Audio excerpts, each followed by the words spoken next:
All right, guys, so I'm gonna show you why you should not buy this truck.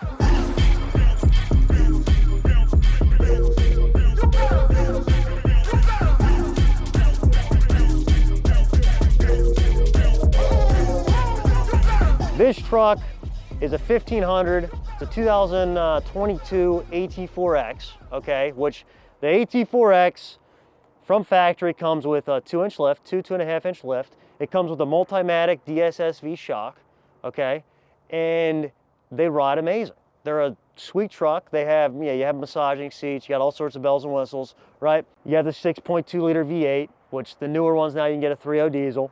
Sweet truck. This truck, we traded in, right? Somebody customized it. The bottom, here's basically what they did. Okay, they put a 6-inch rough country lift on this truck, all right?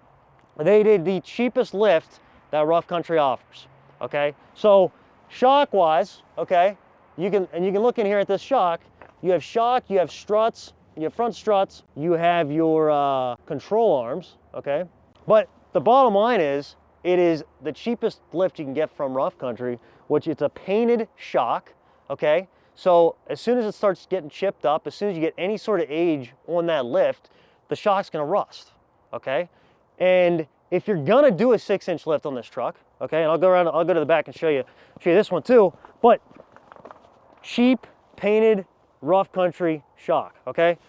For $700 more, you can buy the anodized shock from rough country, right? You can get the better lift kit, anodized shock, okay? And you're gonna get the reservoirs in the front, right? You're gonna get the reservoir, the front reservoirs, which is like an oil, basically puts oil through the shock, but it's gonna ride nicer, okay? So, but the anodized shock is a shock that's not gonna rust.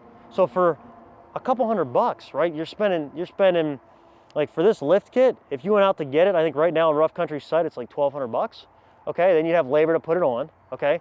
But labor is gonna be the same no matter what. So $700, so for like $1,800, I think it's $1,759 or something on a rough country site, you can buy the anodized setup, the anodized shock, and you get a truck that not only you're not gonna have a rusted out shock in 2 years, right? It's also gonna ride a little bit nicer because you're getting some of the reservoirs, you're getting the actual better lift kit. But that's not even the biggest thing on this truck. The turning radius on any rough country lift, because they don't give you, it's basically and I'm gonna blank out because I'm not a mechanic and I don't know all the ins and outs of the mechanics and even the components they put on the lift, but it's the tie rod in it. Yeah, so it is the front tie rod, okay, on this truck, on any of the rough country lifts, that's too short. So your turning radius on this, you gotta do like a 3-point turn whenever you wanna turn around in this truck.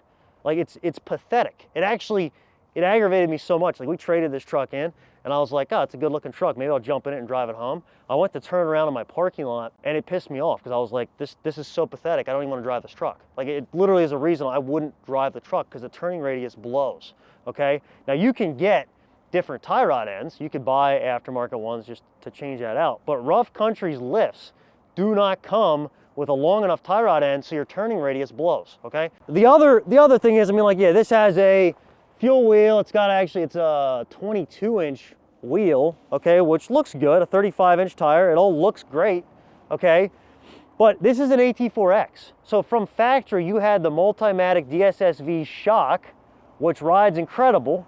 Well, they took all of that off on this truck and put a cheap rough country painted shock on it, okay, on an AT4X. It'd be one thing if you did it to an AT4, which just has a Rancho shock, you did it to a high country, something that doesn't have the better shock. But this truck, literally, they upgraded it and they made it worse, right? Makes zero sense. So, no, I would not buy this truck. That's, like, it's pathetic. So you're paying more money for the AT4X, but somebody did it up in a way that was not intelligent, right? And to be honest, a lot of dealers that do your lift kits that only sell lifted stuff, that everything's lifted, this is what they do because it's the cheapest setup, right? So over the course of 80 trucks or 100 trucks a month, yeah, it saves them a lot of money.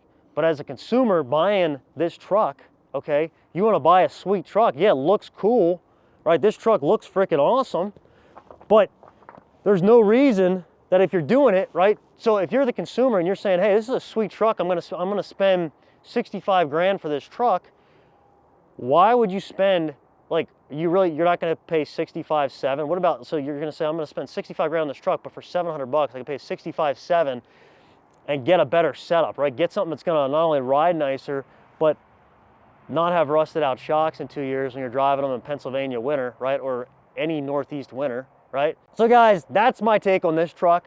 If it was me, right, I would have kept this truck stock with the AT4X 2-inch, factory 2-inch lift, factory DSSV shock, okay?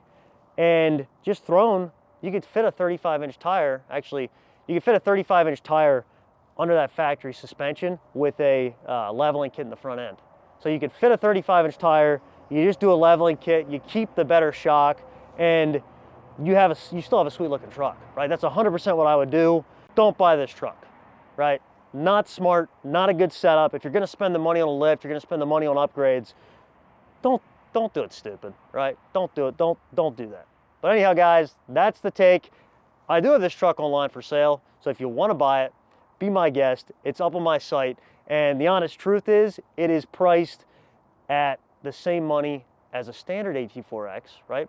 Because, yeah, you can get the look and the wheel and tire, but to be honest, to me, there's no value in this lift and wheel and tire because it doesn't ride as nice as a factory truck, and it wasn't done well, right? But I traded the truck in. It's still a nice truck.